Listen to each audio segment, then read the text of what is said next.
Alors, nous allons vous parler de l'amélioration de performance énergie et carbone d'un parc immobilier, comment définir ses priorités. Donc moi, je suis Christelle Brandy, je suis chef de projet immobilier durable à la Poste Immobilier. Éric Bland, moi je suis responsable performance énergie carbone chez Terre Sereine, que je vous présenterai par ailleurs.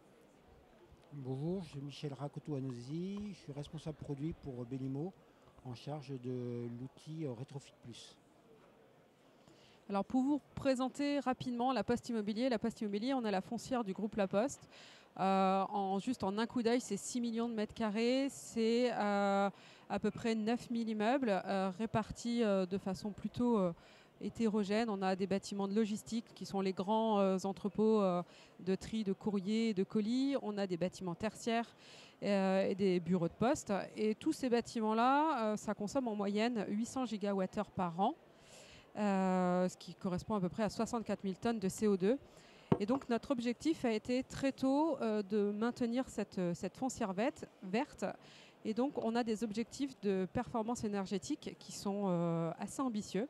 On a moins 20% d'économie d'énergie d'ici à 2030, moins 35% de CO2. On a des objectifs SBTI qui sont également plutôt ambitieux. Et puis, sur tout ce chemin pour atteindre nos cibles, on a également du réglementaire, on a le décret tertiaire, on a le décret BAX, etc. Donc, en fait, notre premier objectif, c'est de faire des économies.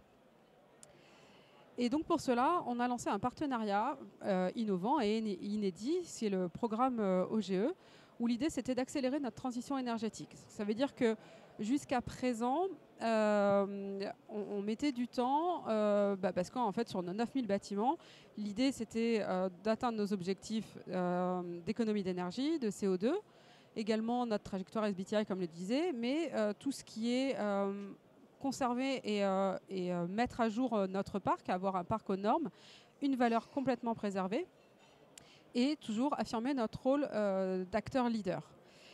Et la mise en place de ce programme OGE, ça va nous permettre d'aller 2 à 3 fois plus vite par rapport à notre rythme actuel, de couvrir la totalité du territoire, puisqu'aujourd'hui on est sur toute la France. Également, ça va nous permettre de nous appuyer sur des compétences et des expertises externes, ce qu'on verra tout à l'heure.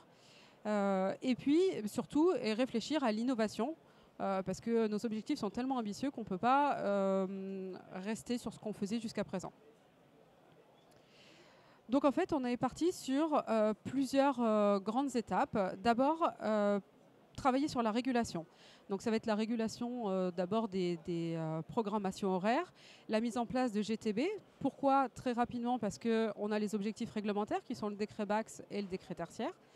Et puis toujours notre politique d'objectifs décarbonation. Ensuite, on va travailler sur tous les systèmes d'efficacité énergétique qui sont les rénovations de chaufferie, l'optimisation, la ventilation. Pourquoi? Parce qu'effectivement, à partir du moment où on a régulé, on va mettre des GTB. Si on met des GTB sur des anciens systèmes, autant les remplacer tout de suite. Donc, on va remplacer les chaudières. Ensuite, on va réduire les besoins thermiques du bâtiment. Quitte à remplacer les équipements, autant que le bâtiment, on ait réduit les besoins le plus possible. Donc, on va isoler le bâtiment. Et puis ensuite, derrière, on va commencer à réfléchir sur tout ce qui est énergie renouvelable pour mettre en place la décarbonation du photovoltaïque, etc. L'idée, toujours, c'est que toutes ces opérations nous permettent de répondre sur nos objectifs réglementaires et notre stratégie du groupe La Poste. Donc le moyen, c'est la création de Terre Sereine. Donc après le dialogue compétitif de 2 ans entre la Poste Immobilier et différents énergéticiens, c'est le groupe EDF qui a remporté le marché. Et donc la mission de Terre Sereine, c'est déjà d'établir... Alors attends, comment ça marche? Voilà. Voilà, c'est d'établir un schéma directeur. Donc le schéma directeur de décarbonation permet d'avoir une vision globale et stratégique des actifs immobiliers de la Poste et de qu'est-ce qu'on va investir dans les actifs pour atteindre les objectifs indiqués par Christelle. Sur la base de ce schéma directeur, on établit des prescriptions techniques, ce qu'on appelle des actions de performance énergie et carbone. Et ensuite, on pilote, on coordonne le programme de décarbonation Et on définit la trajectoire à horizon 2030 avec des retours d'expérience lorsqu'on aura établi les travaux. Donc on fait également le pilotage opérationnel des opérations avec les réunions de chantier, les réceptions, et on valide les documents techniques établis par les filiales du groupe EDF. Donc l'outil pour la conception, c'est déjà le référentiel des actions de performance énergétique. On en a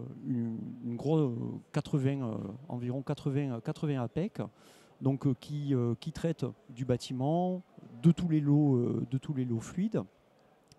Également de la production photovoltaïque, des bandes de recharge de véhicules électriques, parce qu'on n'a pas uniquement la mission de décarboner les actifs immobiliers, mais également la mobilité. Et on a également de ce qu'on appelle des actions d'innovation. Donc là, on travaille en étroite relation avec la R&D du groupe EDF. Donc le principe du schéma directeur, en fait, c'est un travail en chambre. En fait, on prend la base de données de la Poste Immobilier. Donc, on a chaque site qui est référencé, chaque site de la Poste Immobilier est référencé, donc avec des mètres carrés, les usages de chaque mètre carré, les mètres carrés loués, les mètres carrés vacants, les consommations énergétiques par vecteur énergétique, les émissions carbone par vecteur énergétique, et avec une classification. En fait, on propose pour chaque site des bouquets d'actions pour décarboner et donc pour optimiser l'euro investi par rapport au kilogramme de CO2 évité. Donc, ce bouquet d'actions, travail en chambre, en fait, il sert de base de travail pour les filiales du groupe EDF qui visitent ensuite le site, qui donc du coup ne perdent pas de temps à regarder un peu l'ensemble du site, mais regardent qu'est-ce qui a été proposé et regardent par rapport à ceux qu'ils constatent, ceux qu'ils lisent sur les documents, les dossiers d'ouvrages exécutés. Ils constatent après, est-ce que je fais tout ce bouquet d'actions, tout ou partie, et après on refait une réunion tripartite entre Terre Sereine, la filiale du groupe EDF et la Poste Immobilier, pour choisir sans regret un bouquet d'actions et recalculer la performance énergie carbone. Donc ce schéma directeur, il est remis à jour en invest, en performance, après la validation du bouquet d'actions par l'ensemble des parties. Donc ce schéma directeur, en fait, il est vivant, donc il évoluera avec les retours terrain, on commence à en avoir, et donc pour raffiner en fait tout ce qui est calcul, enfin investissement et calcul de la performance. Là, c'est un petit schéma pour vous montrer les critères. En fait, on a 4 critères de sélection. On a l'intensité énergie, l'intensité carbone, on s'est ramené au mètre carré, mais également le volume énergie et le volume carbone. Parce qu'en fait, typiquement, ça veut dire un bâtiment qui peut être fortement déperditif, mais qui a une faible contribution au global, parce qu'il n'est pas très gros, on va dire, il n'y a pas beaucoup de mètres carrés. Peut-être on va pas mettre toutes les actions qu'on mettrait sur un bâtiment qui a la même intensité énergie, la même intensité carbone, mais qui est beaucoup plus volumineux. Et donc les bouquets d'actions, on a 5 niveaux d'actions. Le premier niveau, selon la classification des bâtiments, parce qu'on a 6 familles, entre les critères énergie et carbone. Et selon la classification en famille, on a différents niveaux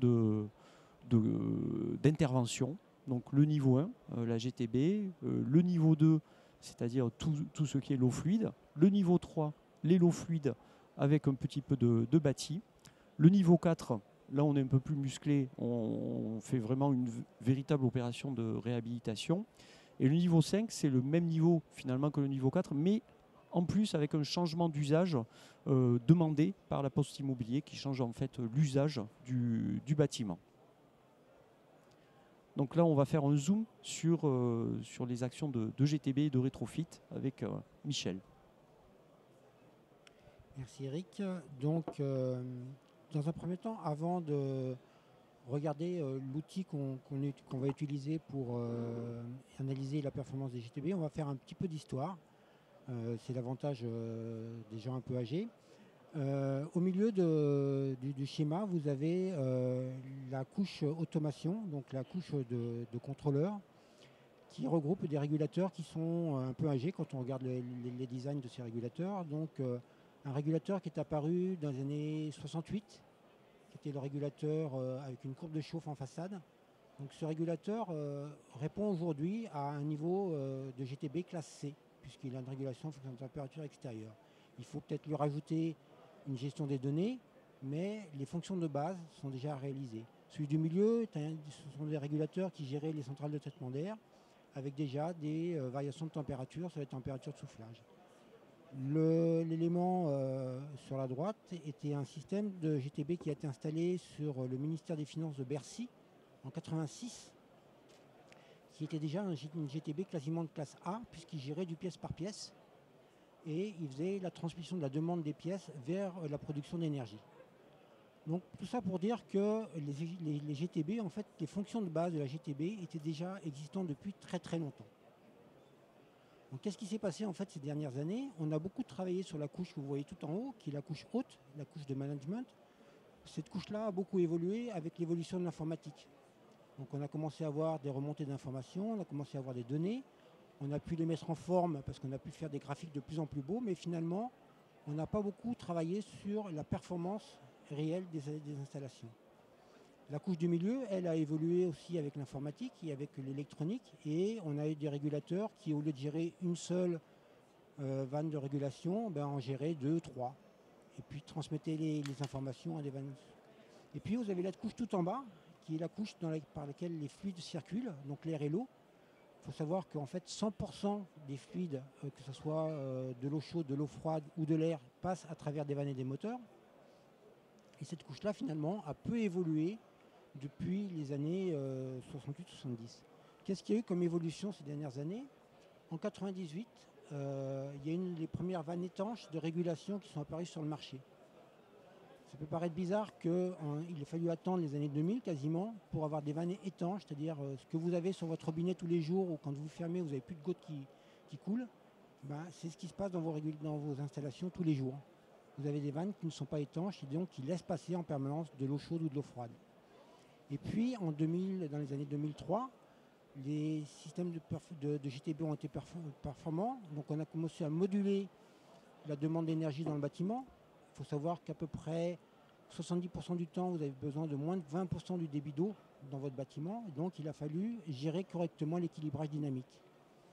L'équilibrage dynamique a été pris en compte dans l'ISO 52120, alors qu'avant, elle n'était pas prise en compte dans la norme européenne. Donc ça fait que quelques années que l'équilibrage dynamique est pris en compte dans cette norme. Dans les années 2009, Belimo a sorti une vanne qui permettait de faire du chaud ou du froid, et pas du chaud et du froid en même temps. Ça peut paraître bizarre d'attendre cette année-là, c'est quand même assez impressionnant. En 2012, la première vanne qui fait la mesure de l'énergie est apparue. Cette vanne-là permet de mesurer l'énergie ou le débit en permanence, en continu, et de réguler en permanence ce débit et cette énergie. Sur le principe de on ne contrôle que ce que l'on mesure. Donc tous ces éléments qui sont dans la GTB, on les prend en compte et Belimo a développé un outil qui va permettre en 1 heure et demie, d'évaluer la performance énergétique d'un système GTB. Pour ça, on va s'appuyer sur la norme ISO 52220. On va calculer un retour sur investissement pour chacune des modifications que vous voulez faire sur votre GTB. Et puis, on va pouvoir créer un schéma de principe sur lequel on va changer une vanne 3 voies par une vanne en montage en injection, par exemple.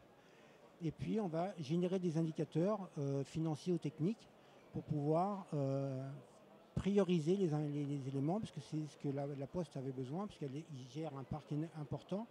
Et on ne pourra pas évaluer 800 bâtiments en une année. Si on prend 3 heures ou 3 jours pour faire un audit sur une GTB par bâtiment, vous imaginez le temps qu'il faut pour faire simplement l'audit. L'idée, c'est de le faire en 1 heure, pas d'avoir un système très précis au demi-pourcentage près, mais d'avoir des informations permettant de faire des choix et des priorités, et définir des priorités d'action. Donc le premier module, on a 4 modules. Ces modules-là ne sont pas forcément à faire dans le même ordre, mais le premier module, on va télécharger en fait toute la base de données de la Poste Immobilier dans ce logiciel-là. On va avoir les consommations d'énergie qui vont venir d'un système de management de l'énergie. le système, les données pourront être exportées.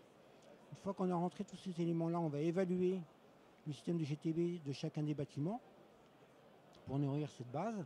Pour cela, on suit la norme ISO 52220 et par effet boule de neige, on répond en fait au décret BAX, où on sait ce qu'on doit modifier pour répondre au décret BAX. On crée des schémas hydrauliques ou aéroliques qui vont permettre en fait de définir un investissement. Et puis derrière, on édite des rapports, puisqu'il faut à un moment donné éditer un rapport pour pouvoir faire des décisions techniques, des décisions financières, et que Terre Sereine puisse définir en fait ses priorités d'action. Voici rapidement juste une page en fait des indicateurs qu'on peut avoir. Donc vous avez des gains en pourcentage sur les économies d'énergie, vous avez des gains en euros, vous avez un calcul du coût d'économie par tonne de CO2, parce que c'est un élément qui est important. On va avoir de plus en plus de taxation sur le carbone, donc on va avoir un prix du carbone. Donc il va falloir savoir si il est intéressant de faire cette action-là en termes de coût carbone, ou si on fait une autre action sur le coût du carbone, et on a le niveau de carbone économisé par action.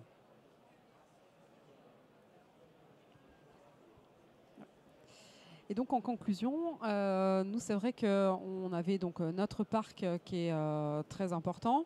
Donc avec Terre Sereine, ça nous permet d'avoir une liste d'APEC, savoir bâtiment par bâtiment lesquels on priorise, quels APEC on met en place. Et derrière, tout ce qui va être mis en place de commissioning, de plan de mesure et de vérification à l'issue des travaux. C'est-à-dire qu'en gros, on a choisi de faire tel et tel travaux. Quelle classe de GTB, grâce à l'outil, en fait, ça nous a permis de nous aider à prendre les décisions. Et puis, maintenant, il va falloir vérifier concrètement ce qu'on a mis en place. Est-ce que c'est bien les bons résultats qu'on attend? Donc, avec notre plateforme de suivi énergétique avec Sobre Énergie, on va pouvoir suivre ces consommations énergétiques. Et puis, définir le système de remontée. Donc, pour l'instant, en fait, on est en train de faire des travaux, donc on n'a pas encore ces systèmes-là.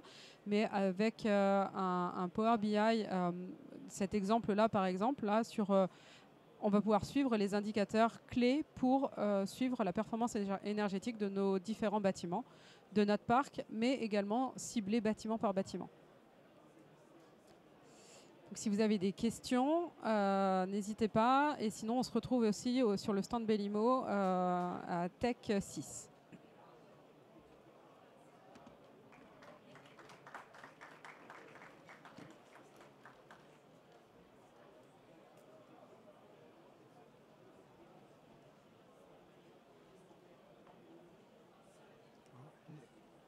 Première question. Merci. Merci beaucoup pour votre intervention. J'avais juste une question sur un petit peu le portage, justement un petit peu de ce projet-ci. Nous, on accompagne généralement des collectivités dans des schémas directeurs et on se rend compte qu'il y a une vraie difficulté sur la définition des objectifs, sur un petit peu justement le portage de ces sujets-là. Et aujourd'hui, quel portage autour de ce projet-ci? Comment ont été définis ces objectifs-ci? Est-ce que ça a été assez simple? Est-ce que... voilà. Alors, nous, les objectifs, ça fait quelques années. Depuis 2017, on s'était fixé les objectifs de moins 20% d'économie d'énergie et moins 35% de CO2. Et on se rend bien compte que par rapport aujourd'hui à l'évolution, on est dans les clous et il faut qu'on continue sur ce rythme-là. Mais ça fait déjà quelques années qu'on avait déjà choisi ce parcours-là, quoi. Et je complète sur les objectifs. Donc les objectifs de décarbonation et d'efficacité énergétique pendant la mise au point, pendant le dialogue compétitif était par rapport à une année de référence qui était 2017. Là, maintenant, on travaille, on redéfinit les objectifs par rapport à l'année de référence 2022, mais en étant toujours aussi pushy.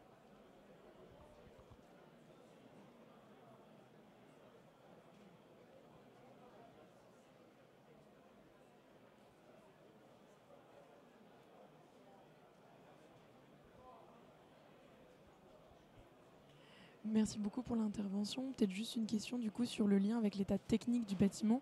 On sait bien que c'est deux choses à concilier, à la fois la partie énergétique, il y a un besoin de rénover les bâtiments, mais quel bâtiment on rénove? Est-ce qu'on a déjà imaginé la pérennité du bâtiment dans le parc là, de la Poste Immobilier? Et deux, à quel point est-ce qu'il y a une réhabilitation lourde potentiellement ou autre à faire sur d'autres aspects que les aspects énergétiques du bâtiment? Alors oui, effectivement, là on a une... En fait, d'abord, c'était le choix avec ce schéma-là où l'idée, c'était de sélectionner les bâtiments sur lesquels on allait travailler sur quoi. En gros, plus mon bâtiment était consommateur à la fois en énergie et en carbone, plus j'allais travailler sur le bâti, sur la production, parce qu'on a constaté que c'était vraiment des éléments où le bâtiment, il commençait aussi à être en fin de vie, c'est un grand mot, mais enfin, en tout cas, sur lequel il fallait travailler. Et à l'inverse, un bâtiment qui était plus performant et moins consommateur de carbone, là, c'était plus des travaux de régulation. Donc en fait, ce schéma a vraiment été ce qui nous a permis de choisir quel bâtiment, on fait quoi, comment et sur quelle priorité. Et ça donne des critères supplémentaires aux assets qui estiment avec ces travaux et selon la valeur vénale du bâtiment, si les travaux sont en adéquation ou pas. Donc ça donne des critères, c'est une analyse multicritères qui permet en fait à l'ensemble des acteurs de bien définir le bouquet de travaux et sur quel type de bâtiment.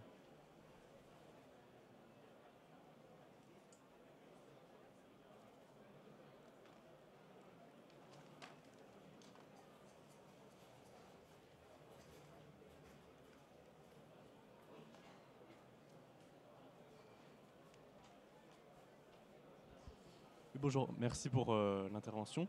Moi j'avais une petite question sur les actions que vous avez préconisées au début, enfin la hiérarchisation. Pourquoi d'abord régler les systèmes énergétiques avant de réduire les besoins? Est-ce que du coup vous avez besoin de revoir les systèmes énergétiques une fois que vous avez réduit vos besoins?